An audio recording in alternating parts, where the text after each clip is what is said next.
நான் சின்னதாக ஒரு ஆசைப்பட்டாலும் அது 4 பேருக்கு கரெக்டாக எனக்கு யூஸ் ஆகணும்.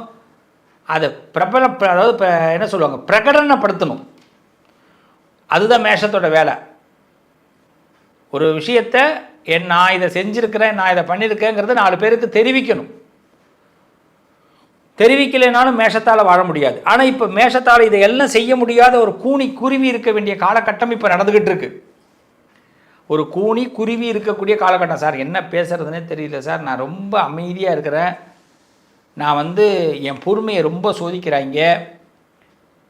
நான் இன்றைக்கி மேஷராசிக்கு சவால் விட்டு சொல்கிறேன், இந்த பதிவு பார்க்கக்கூடிய என் உறவுகளே, நீங்கள் எதுக்கும் இறங்கி வராதீர்கள். முதல் செய்தியாக தான், எதுக்கும் இறங்கி வராதீங்க. என்ன வேணாலும் நடக்கட்டும், அரசியலாக இருக்கட்டும், ஆன்மீகமாக இருக்கட்டும், கலைத்துறையாக இருக்கட்டும், குடும்பமாக இருக்கட்டும், உங்கள் முடிவுகளை இப்போ நான் எடுத்த முடிவு தான், இதில் நான் மாற்ற மாட்டேன். இதில் ரொம்ப தெளிவாக இருங்க. ஏன்னா நீங்கள் இப்போ மாற்றுனீங்கன்னா சின்னதாக ஏதாவது ஒரு அட்ஜஸ்ட்மெண்ட் பண்ணால் கூட இவ்வளவு நாள் நீங்கள் பட்ட போராட்டத்திற்கு முடிவில்லாமல் போயிடும்.